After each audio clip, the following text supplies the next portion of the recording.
Ngayong araw, mag-magic tayo. Okay ba yan? Okay. Fuck you. Siyempre, kuha tayo ng 1 coin. Tagalan natin dito. Imagine mo lang may 1 coin. So, wala pa naman. Siyempre, wala pa tayo ng 1 coin. Kuha lang tayo ng 1 coin. Lagyan lang natin siya din. Big lang natin ng 1 coin. Siyempre, pwede tayo magkaroon ng 1 coin. Siyempre, ang ilaw ng gravity, yung piso pwede mahulog pa baba. Oo. Normal yan, di ba? Mm. Pero, kung talagyan natin ng magic, lagyan natin siya mapunta sa taas. Niniwala ka ba rin? Oo. Ay, good. 1, 2, 3. Yun yung ano natin sa loob ng gravity. Baka sabihin mo, may quench pang sa sleeves. Sabihin natin yung mga sleeves. Meron tayong 1 coin, di ba?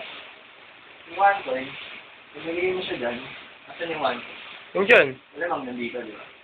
Pero yung 1 coin, kung nilagay mo siya dyan, hindi mo lang siya, pinatong siya dyan, kasi siya pumunta rito sa sleeves.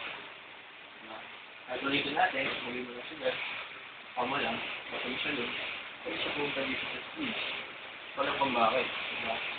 Kung meron tayong 1 coin, nilagay mo siya dyan, yung pamo lang, pwede siyang mawala. Pwede siyang mawala, di ba? Pero once na yung coin, kinuha natin, yung kasi hindi siya lumitaw. Papaliwanag ko sa yung paano nangyari. Yung 1 coin, nalagay mo na siya dyan, pwede siyang gawin maliit na bola. Sobrang liit. Diba?